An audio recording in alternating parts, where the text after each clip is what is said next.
The greatest war ever fought was never on the battlefield but within the mind of man. The war Marcus fought was not only against armies, but against impulse, against the urge to speak before thinking, to react before understanding, to prove rather than to be. The Stoics understood something few do today. Speech is not noise, it is revelation. The way a man speaks is the way he thinks, and the way he thinks reveals the way he lives. The weight of words, every word carries a cost. Every sentence is a reflection of what we believe about ourselves. The untrained mind leaks chaos through speech, scattered thoughts, nervous laughter, constant explanations. But the disciplined mind? It speaks like a blade drawn slowly from its sheath, deliberate, measured, necessary. Seneca warned, speech that flows without pause often betrays a restless soul. The Stoic does not speak to fill silence. He speaks to create meaning, and when he does, his words carry weight. In every era, those remembered as the great minds of history shared one thing in common: not their wealth, not their appearance, but their presence. When they spoke, others leaned in. Their words were not loud, but they resonated. Because presence is not about volume, it's about clarity. It's about the power that comes from an ordered mind. The emperor's lesson. Marcus Aurelius once walked through the Roman Senate chambers as two senators argued over a decision of state. One shouted, red with rage. The other defended himself, voice trembling. Marcus said nothing. He waited until both had exhausted themselves. Then he spoke only 3 words, calm, clear, certain, and the argument ended. Afterward, one of his advisors asked, "How do you command such authority with so few words?" Marcus replied, "Because I do not speak to prove myself, I speak to understand." His power was not in eloquence but in restraint. He knew that speech is sacred, that when you talk too much you spend your credibility like coins from a purse. And a man who cannot master his words cannot master his mind. The ancient art of still speech Epictetus said, "First learn the meaning of what you say and then speak." The wise do not rush to answer. They pause, they weigh their thoughts before allowing them to take form, because once spoken, words can never be recalled. They can heal or destroy, inspire or divide, but they cannot be undone. To speak well is not to speak much. It is to speak from stillness. Imagine 2 fires, one wild, loud, uncontrolled, the other, a single, steady flame that gives warmth and light. Most people's speech is the first fire, reaction, emotion, noise. The Stoic speech is the second, calm, intentional, enduring. Be silent or let your words be worth more than silence. Every Stoic knew that mastery of speech begins with mastery of listening. The man who truly hears does not rush to speak. He waits, he absorbs, he responds, not from ego but from understanding, the power of presence. When you meet a person who has trained their mind, you feel it before they speak. Their posture, their calm, their measured breathing, all speak a language of presence. Presence is not charisma. It is not charm. It is clarity embodied. The modern world mistakes noise for intelligence. Endless talk, constant commentary, fast replies. But the top minds of history knew the opposite. The one who speaks least often speaks best. Socrates was the wisest man in Athens not because he had all the answers, but because he asked the best questions. He understood that to speak effectively you must first think clearly. And to think clearly, you must first know yourself. The Stoic mind speaks not to impress but to express truth, not to dominate but to elevate. This is why people remember their words centuries later. Because truth, once spoken with calm conviction, does not fade. Speaking without ego. Seneca once wrote, "If wisdom were offered for sale, most would ask for a discount." People crave to sound wise more than to be wise. They use language as armor. Big words, rehearsed ideas, intellectual noise. But the Stoic's words are simple, honest, stripped of vanity. He speaks not to be admired, but to be understood. Not to seem powerful, but to serve truth. When Marcus wrote to himself each night, he never polished his sentences. His meditations were not literature, they were reminders. Do not waste words, he told himself, when silence can teach more. To speak like the top minds of history is not to imitate their style. It is to embody their discipline. It is to speak only from a place of calm and clarity. The mirror of the mind, your speech mirrors your state of mind. When your words are scattered, your thoughts are. When your words are sharp, your focus is. When your words are calm, your spirit is. To train your speech, train your thoughts. To train your thoughts, train your attention. Before you speak, ask yourself, Is what I'm about to say true? Is it necessary? Is it kind? If not, silence is the wiser choice. The great minds of history understood this, that the power of speech lies not in expression but in control. The Emperor's reflection. I have learned that a man's voice is his mirror. When it trembles, so does his soul. When it is steady, so is his mind. He closes his eyes. The sound of thunder rolls across the hills. May I speak only what is true, only when needed, and only with peace in my heart. The Stoics believe that such speech is sacred. It reveals the mind that has conquered itself. For the one who controls his words no longer needs to control others. He becomes like the mountain, silent, vast, unshaken. The modern lesson today. Power belongs to those who can remain calm while others rush to speak. The internet shouts. The news argues. Everyone talks. But very few listen. And yet, the one who listens, the one who waits, the one who speaks last, that is the person whose words cut through the noise. To speak like the top minds of history, learn first the art of silence. Cultivate stillness until your thoughts become clear as glass. Then when you do speak, let your words come not from impulse but from intention. Your tone should carry calm. Your eyes should hold stillness, and your sentences should walk with the precision of reason. No man is free who is not master of himself. Epictetus. To speak like the wise is not to imitate eloquence, but to embody mastery. Your words are the echo of your inner order. When the inner world is disciplined, the outer voice follows. A man's worth is no greater than the worth of his ambitions. Marcus Aurelius, the voice that commands without shouting in every generation. There are those whose voices command a room without ever rising above conversation, not because they are loud, but because they are certain. Certainty, in the Stoic sense, is not arrogance. It is not ego. It is clarity, the clarity that comes from aligning one's words with one's inner truth. When a man has ordered his thoughts, his words follow effortlessly. When he doubts his purpose, his speech wavers, filled with hesitation. I think, maybe, I'm not sure. But when the mind is disciplined, every word carries the quiet gravity of conviction. It is not that we have a short time to live, but that we waste much of it. The same is true of speech. We waste our words on uncertainty. We try to sound intelligent rather than be sincere. But the Stoics teach us clarity is the purest form of power. The emperor's test in the winter of 171 AD. The Roman army faced mutiny. Supplies were low, morale was shattered, and soldiers whispered rebellion in their tents. The generals demanded Marcus deliver a speech to restore order. They expected him to shout, to promise, to threaten. But when he finally stood before his men, wrapped in a plain cloak, his words were simple. I do not promise victory.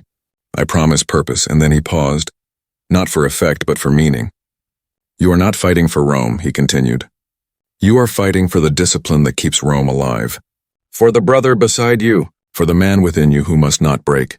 No grand gestures, no theatrics, just conviction, spoken from the core of his being. By the end of his short address, every man stood silent. The rebellion dissolved before a single sword was drawn. That is the power of certainty. I'm a speech aligned perfectly with truth. The difference between confidence and arrogance. Modern life confuses confidence with ego. But to the Stoics, they are opposites. Arrogance is noise, an insecure mind shouting for validation. Confidence is silence, a calm mind speaking from mastery. The arrogant man talks to dominate. The confident man speaks to direct. The arrogant man insists he's right. The confident man simply knows he's aligned with reason. If someone speaks badly of you, do not defend yourself. You are not what they say. You are what you do. The Stoic never feels the need to prove himself through words. His actions, his composure, his precision, they do the talking. He is certain not because he is perfect, but because he is anchored in purpose. The roots of certainty, true certainty, does not come from rehearsed answers. It grows from reflection. Marcus Aurelius spent his nights writing, questioning, correcting himself. Not to appear wise, but to become so. If you are pained by any external thing, it is not this thing that disturbs you, but your judgment about it. And it is in your power to wipe out that judgment now. That is where certainty is born, in the quiet realization that control begins and ends within. Once you stop outsourcing your peace to the world, your speech becomes unshakable. You no longer speak to impress others. You speak to express truth. You no longer fear being wrong. You fear being dishonest. You no longer fill silence with words. You let silence strengthen your words. The Stoic man's speech is a reflection of his mastery over reaction. He does not need to sound certain. He is certain because his words rest on reason, not emotion. The modern mirror. Listen closely to conversations today. So many sentences begin with apology or uncertainty. I could be wrong, but I'm not sure, but I think, I don't know, maybe. We soften truth to avoid offense. We weaken conviction to protect our egos. But those who speak with clarity, calm, grounded, and direct, immediately command attention. Why? Because truth has a vibration the mind recognizes. When you speak from your center, you don't need to convince anyone. Your voice carries the weight of integrity. The Stoics believed speech was an extension of logos, the divine reason that governs the universe. To align your words with truth is to speak in harmony with nature itself. Speech reveals the man. Speak, that I may see thee. Your tone, your rhythm, your precision, they reveal your inner discipline. To speak with certainty is to show that your mind is not divided. The power of brevity. The Stoics mastered not just what to say, but when to stop saying it. Do not repeat yourself in speech. The truth does not need an echo. Every unnecessary word weakens the message. Every rambling thought dilutes meaning. A mind that knows itself does not chase validation through endless explanation. Think of the greatest minds: Marcus, Seneca, Epictetus, Socrates. Their wisdom endures not because it was loud, but because it was distilled. Every line was born from contemplation, every silence from confidence. To speak like the wise is to speak like a sculptor, chipping away every unnecessary detail until only essence remains.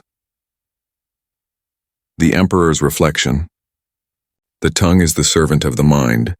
Let it not speak before the master commands. He pauses at the edge of the fortress, watching soldiers march below, silent, disciplined, unified. The voice that trembles reveals a mind at war. The voice that steadies reveals a mind at peace. That is Stoic speech, calm, direct, intentional. It is not meant to impress the crowd, but to preserve the soul. For Marcus knew that every conversation is an opportunity for mastery.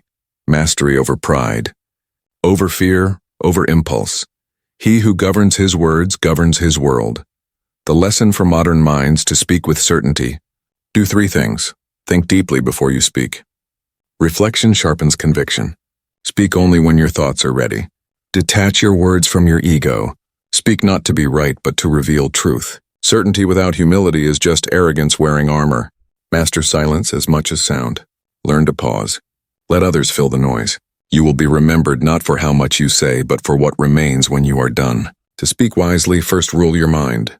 Then, let your words be few but pure, like drops of water falling into stillness. The music swells, strings and distant drums. Words born from chaos create more chaos. Words born from order create peace. Be slow to speak and swift to understand, for truth has no need to shout. The candle burns lower, the flame reflecting in his calm eyes. The wise speak not to be heard, but to be remembered. No man is free who is not master of himself. Epictetus, the fire and the furnace. There is a difference between fire that burns and fire that warms. The first consumes everything around it. The second gives life. So too with emotion. Uncontrolled, it destroys your credibility. Mastered, it strengthens your message. The Stoics never sought to kill emotion. They sought to rule it. Emotion to them was energy, raw, wild, powerful. It could be used to move armies or destroy empires. The question was never whether to feel, but whether to let feeling command reason. Anger, if not restrained, is frequently more destructive than the injury that provokes it. And Marcus Aurelius lived by that truth. When others shouted, he listened. When they trembled, he breathed. When they accused him unjustly, he smiled, not in mockery, but in mastery. The emperor's trial, one evening, a messenger arrived from the northern frontiers. His face was pale. His news was grim. A Roman general, one of Marcus's closest allies, had betrayed him, declaring himself emperor. The Senate demanded retribution. Strike now, they said. Show strength. But Marcus sat silent. He neither shouted nor scolded. He simply asked, "What will anger build that reason cannot?" The room fell silent. The nearer a man comes to calm, the nearer he comes to strength. Days later, his decision was made, not from fury, but from clarity. He dealt with the rebellion swiftly and justly, showing mercy where possible, restraint where others demanded rage. That is the Stoic way. Emotion guided by discipline, not suppressed by fear. The mirror of the mind. Your voice is the echo of your mind. When you speak in anger, it's your chaos that people hear. When you speak in calm, it's your clarity that commands them. In a noisy world, calmness is rare, and what is rare becomes powerful. When you master emotion in speech, your presence changes the room. You no longer need to argue. Your composure wins the argument before it begins. If you wish to improve, be content to be thought foolish and stupid. Why? Because emotional control often looks like weakness to the untrained. They mistake restraint for timidity, silence for uncertainty. But the Stoic knows. The loudest man in the room is often the most afraid. To speak calmly while being provoked, to respond slowly while being rushed, this is power. The science of composure. When you speak, your breath is your anchor. The Stoics practice controlled breathing, a discipline later adopted by warriors, monks, and psychologists alike. When your breath slows, your thoughts align. When your thoughts align, your voice steadies. And when your voice steadies, your message cuts through noise like an arrow through mist. He who cannot restrain himself will never command others. Calmness is not natural. It is trained. It is the result of countless small battles. Moments when you wanted to shout but chose to pause. When you wanted to react but chose to reflect. Every pause strengthens the will. Every restraint builds your empire within. The modern battlefield, today's world, rewards outrage. Anger gets attention. Panic sells headlines. Emotion dominates discourse. But those who remain calm amidst hysteria become beacons of stability. Look at history's greatest minds, philosophers, scientists, leaders. They were not calm because they lacked emotion, but because they refused to let emotion dictate reason.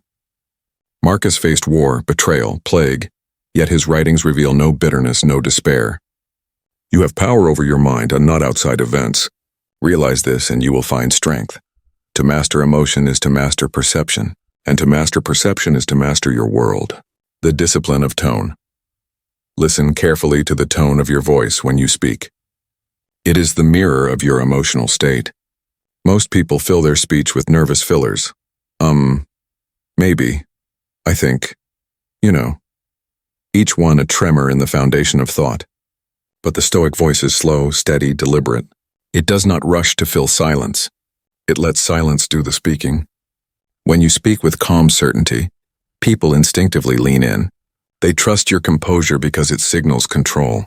Control signals strength, and strength inspires respect. To control emotion in speech is not to hide feeling. It is to refine it. Like a sculptor, you remove excess until only essence remains. The emperor's lesson in humility. Once, after a heated debate in the Senate, a senator mocked Marcus openly, accusing him of weakness, calling him a philosopher lost in thought. The court erupted. All waited for Marcus to retaliate. Instead, he smiled and said, "If philosophy is weakness, may Rome never again be strong." The laughter turned to awe. He had turned insult into elegance. His restraint disarmed his enemies more effectively than anger ever could. That is Stoic speech, calm, controlled, disarming. It transforms confrontation into command, the inner flame. The Stoics often compared the mind to a flame. Wind can extinguish a weak flame but strengthen a steady one. Your emotions are that wind. When your flame flickers, emotion consumes you. When your flame steadies, emotion fuels you. To master speech, you must first master your flame. Be like the rock that the waves keep crashing over. It stands unmoved, and the raging of the sea falls still around it. In a world of storms, calm is not surrender. It is defiance. To speak calmly when others rage is to remind them, power lies not in force but in control. The modern practice: breathe before you speak. Let one breath separate emotion from expression. Observe, don't react. Ask, what am I feeling and why? Understanding emotion gives you control over it. Lower your tone when anger rises. Calm voices draw respect. Loud ones draw resistance. End arguments don't win them. The goal of Stoic speech is not victory. It is peace through reason. In mastering this, you will stand apart in every crowd. The Emperor's reflection. He who angers you conquers you. He breathes deeply. One slow inhale, one steady exhale. May I speak not from passion but from principle, not from fear but from wisdom. The dawn breaks. The sunlight returns. His reflection shimmers on the wet marble. Calm, unbroken, whole. That is the reward of mastery. To remain unmoved in the face of storms, to speak peace into chaos. The final thought. To control emotion is not to silence the heart, it is to train it. Emotion is your sword, but only the disciplined hand can wield it without harm. The calmest voice in the room is always the strongest. The quietest mind is always the clearest. Speak not from reaction but from reason, not from pride but from peace. Be silent or let your words be worth more than silence. Marcus Aurelius. The art of restraint. Most people think strength is found in what we say, but the wise know it is found in what we choose not to say. The untrained mind reacts. It must respond to every insult, comment, and impulse. But the disciplined mind, the Stoic mind, does not move unless there is purpose. Restraint is not repression. It is not weakness. It is a weapon, sharp, quiet, invisible. Seneca once said, "No man can rule others who cannot first rule himself." The first step toward mastery is silence. Not the silence of cowardice, but of clarity. The stillness that allows reason to rise while emotion fades. Marcus Aurelius did not win his wars with words. He won them with control. He knew that silence, at the right moment, commands more respect than speeches shouted in anger. The emperor's lesson one evening, a senator insulted Marcus during a debate. His words were cruel, personal, meant to provoke. The court fell silent, waiting for the emperor's response, but Marcus said nothing. He simply turned to his scribe and continued writing. Later, one of his generals asked, "Why did you not answer him?" Marcus smiled faintly and replied, "Because silence is the loudest reply to ignorance."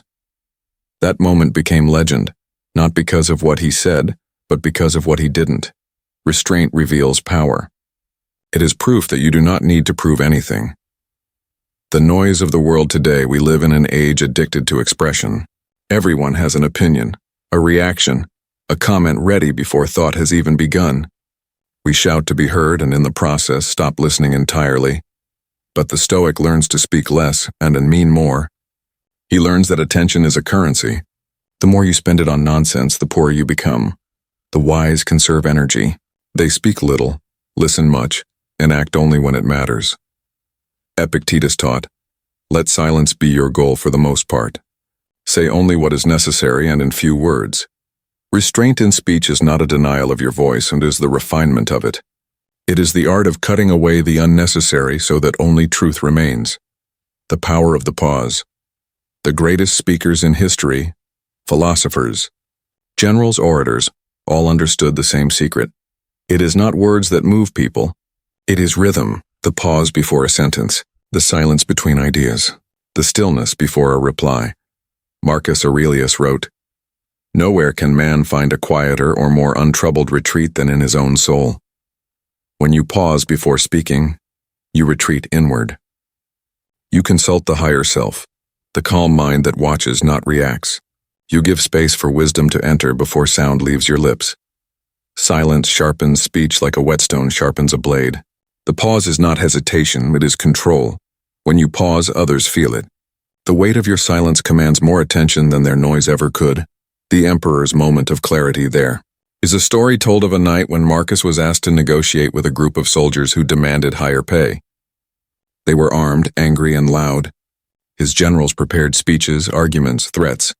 But when Marcus faced them, he stood quietly. He let their anger crash like waves against a rock. He did not interrupt, did not raise his voice. He simply waited. When their shouting faded into silence, he spoke softly. "You have spoken much. Now, let me answer you in few words."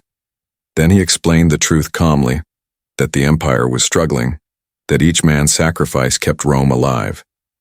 His tone was steady, his words few. By the end, they bowed their heads in shame. He had disarmed an army not with force but with composure. The modern reflection today, silence is almost feared. People fill every gap with chatter as though quiet were an enemy, but silence is where strength is born. In silence you hear the truth of your thoughts. In silence you discover patience. And in silence you learn that not every battle is worth fighting. When you do speak, let your words carry intention. Let every sentence be like an arrow, aimed, precise, necessary. Modern discourse is full of noise, arguments online, interruptions in conversation, constant performance. But the Stoic man speaks with depth, not frequency. He does not waste words defending his ego. He saves them to serve wisdom. Better to trip with the feet than with the tongue. Zeno of Citium, the beauty of brevity. When you speak less, your words begin to mean more. People listen closer because your silence has taught them your voice is rare. Brevity is not lack, and it is mastery. It means you've distilled your thoughts down to essence. It means you've done the internal work before speaking. When we are silent, we have the power to say much in few words. The Stoics believe that speech should be like good writing, stripped of ornament, strong in meaning, clear in intent. Every word should serve virtue, not vanity. This is why Marcus's meditations endure. They are not elaborate essays. They are fragments, brief, clear, eternal. The power of brevity is the power of eternity. The Emperor's reflection. The tongue is the servant of the mind. When the servant runs ahead of the master, chaos follows. He looks to the flame, the light steady despite the wind. It dances quietly, alive yet still. Restraint, he murmurs, is not silence of sound, but silence of soul. He stands, steps into the courtyard, and gazes at the night sky. The stars shimmer above the empire. I'm vast, wordless, eternal. The modern lesson in your daily life: learn the discipline of restraint. Pause before replying to anger. Breathe before defending your pride. Listen before judging another. Not every truth must be spoken. Not every emotion must be expressed. Not every opinion must be shared.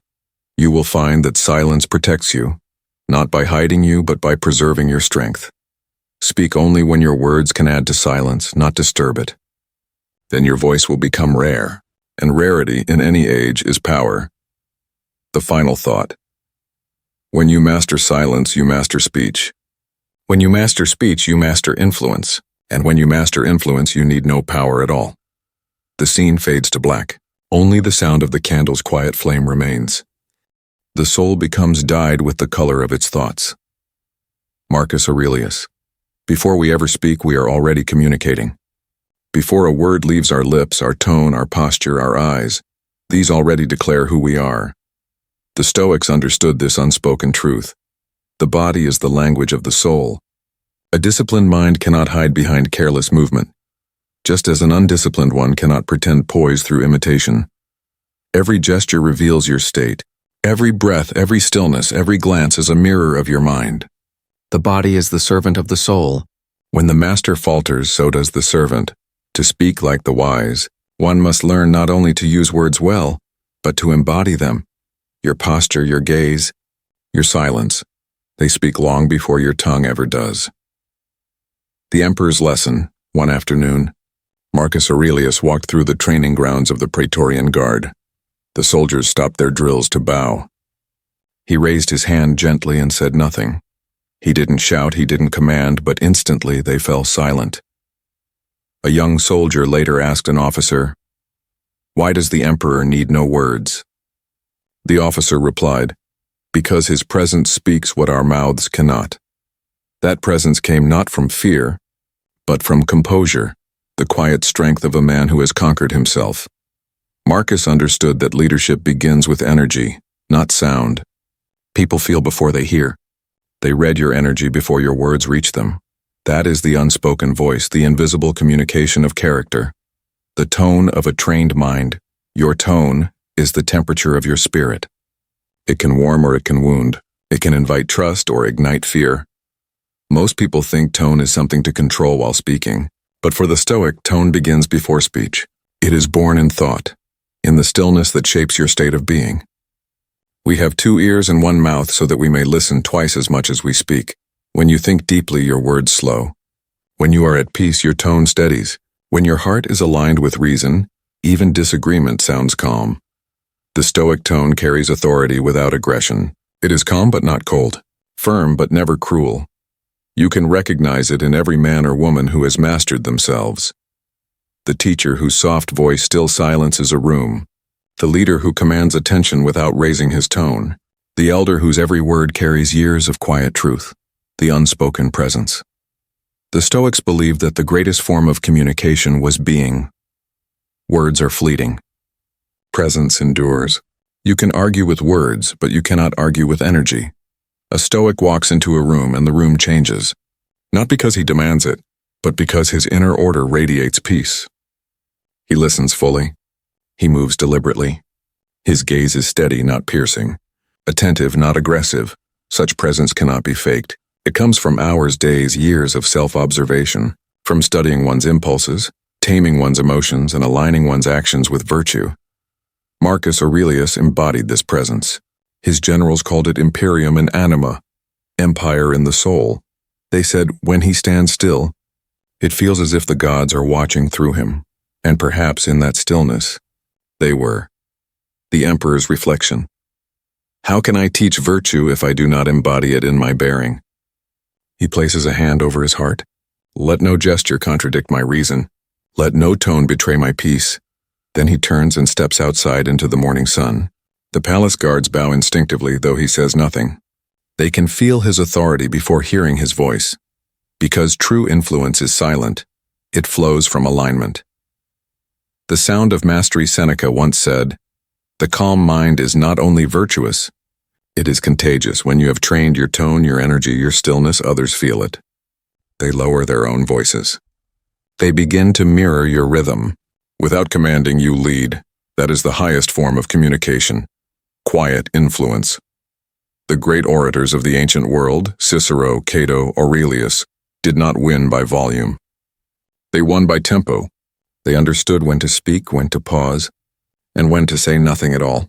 Speech to them was not performance, it was art, and silence was its canvas. The language of stillness, modern life has forgotten this art. We are surrounded by noise, constant chatter, digital arguments, endless self-expression. We fill every silence with distraction because silence demands presence. But the Stoic returns to stillness, again and again. He walks slower. He listens longer. He speaks less, but every word lands with precision. Because he has learned the language that cannot be written, the unspoken language of peace. When you have peace within, you will see everything clearly. Marcus Aurelius, stillness is not inactivity. It is the most powerful form of motion, the gathering of all forces into focus. When you speak from stillness, people don't just hear your words, they feel your stability. The Emperor's Parable. There was once a philosopher who asked Marcus, "Why do your speeches feel like prayers?" Marcus replied, "Because I do not speak to win minds. I speak to reach souls." That was his secret. Every word was rooted in purpose, every pause in presence. He was not performing. He was expressing the natural rhythm of an ordered mind. This is how the great Stoics spoke, not with ambition but with awareness. They did not chase admiration. They chased accuracy. They did not aim to sound powerful. They aimed to be at peace. And in that peace, power arose naturally.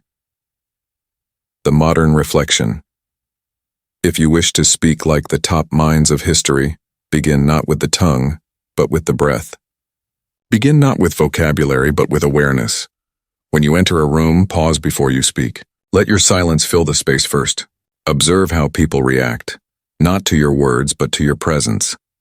Then, when you speak, do so slowly, with precision. Let your tone carry the peace of someone who knows himself. Your stillness will do more for your credibility than any eloquence ever could. Speak with the gravity of a man who understands his own mind. Because the world listens differently to those who listen first. To understand others, you must first listen to yourself. Epictetus, the Emperor's Closing Meditation. Words fade. Deeds echo. Presence endures. Let my voice carry peace, my silence carry power, my life carry truth. He opens his eyes. The sun dips below the horizon. The city lights begin to flicker in the distance.